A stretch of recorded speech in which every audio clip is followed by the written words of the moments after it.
نبی کریم صلی اللہ علیہ وسلم کو نا اللہ تعالیٰ نے بہت ہی کمالات سے نوازا، بہت ہی کمالات سے نوازا، اور اللہ تعالیٰ نے اپنے محبوب کریم صلی اللہ علیہ وسلم کو بہت سارے اختیارات بھی دیے،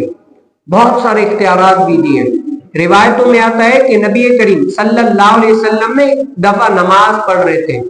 تو جیسے ہی نماز پڑھ رہے تھے حضور علیہ السلام فرماتے ہیں کہ میں نماز پڑھ رہا تھا تو ایک دفعہ کیا ہے جن آ گیا۔ اس حدیث مبارکہ کو حدیث جن بھی کہا جاتا ہے۔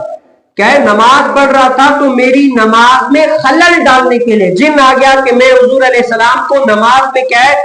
تشویش ڈالوں، خلل ڈالوں، تاکہ حضور علیہ السلام کا دھیان نماز سے ہٹ جائے اور جہاں میں لے کے جانا چاہ رہا ہوں ادھر ہی دھیان چلا جائے۔ لیکن وہ کوئی عام بندے نہیں، دونوں جہاں کے تاجور محبوب کریم صلی اللہ علیہ وسلم تھے۔ تو حضور علیہ السلام نے نا اس جن کے اوپر قابو اختیار فرما لیا، حضور علیہ السلام نے اس جن کو قابو کر لیا، اور پھر حضور علیہ السلام فرماتے ہیں کہ جیسے ہی میں نے اس جن کو قابو کر لیا نا، میرے یہ خیال میں آیا کہ میں اس جن کو کیا ہے جو سرکش تھا نا اس کو مسجد نبی کے ستون سے باندھ دوں۔ آج آپ نے دیکھا مسجد نبی کے اندر جو جاتے سنہری سنہری جالیوں کے پاس میں وہ ستون بھی لگے رہتے ہیں، پلر جس کو ہم کہتے ہیں، بڑی مسجد ہو بیچ میں پلر ہوتے ہیں نا اس کو ستون بھی کہا جاتا ہے۔ تو حضور علیہ السلام نے فرمایا میرے جی میں آیا کہ میں سرکش جن کو کیا ہے پلر پہ باندھ دوں، اور صبح جب صحابہ کرام آئے نا تو دیکھیں کہ میں نے اس کو کیسے قابو کیا ہے۔ پھر حضور علیہ السلام فرماتے ہیں کہ پھر مجھے میرے بھائی حضرت سیدنا سلیمان علیہ السلام کی یہ دعا یاد آئے گی کہ حضرت سیدنا سلیمان علیہ السلام نے اپنے رب سے یہ دعا مانگی، اے مالک جیسی مجھے سلطنت دی ہے نا میرے باپ کسی کو ایسی سلطنت نہ دے۔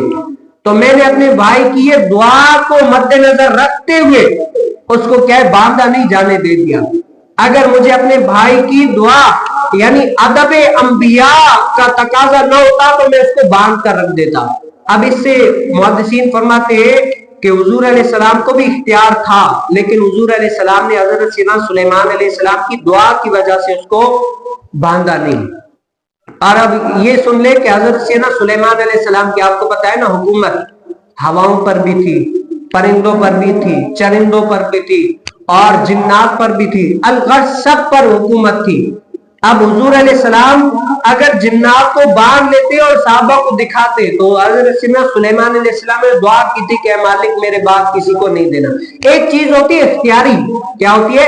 اختیاری، بھائی یہ میری پین ہے آپ کیا ہے اس کو وہاں پر رکھ لو، اب میں نے آپ کو اختیار دے دیا، چاہو تو رکھو چاہے تو نہ رکھو، اب یہ آپ کے اختیار میں، اگر آپ رکھ دیں گے تب بھی آپ کی مرضی ہے، نہ رکھیں گے تب بھی آپ کی مرضی ہے۔ اسی لحاظ سے نبی کریم صلی اللہ علیہ وسلم کو اللہ نے اختیار دے دیا تھا، اگر آپ چاہیں تو جن کو باندھ دیں، آپ کا اختیار ہے، اگر آپ نہ چاہیں تب بھی آپ کے اختیار میں۔ اسی لیے حضور علیہ السلام نے اپنے بھائی حضرت سیدنا سلیمان علیہ السلام کی دعا کو مد نظر رکھتے ہوئے وہ نہیں کیا، ورنہ اگر حضور علیہ السلام چاہتے تو کیا ہے کر لیتے، لیکن حضور علیہ السلام نے اپنے بھائی کی دعا کو مد نظر رکھتے ہوئے ایسا نہیں کیا۔ تو اللہ تعالیٰ مجھے اور آپ کو بھی نبی کریم صلی اللہ علیہ وسلم کے اس طریقے کے اوپر بھی عمل پیرا ہونے کی توفیق نصیب فرمائے۔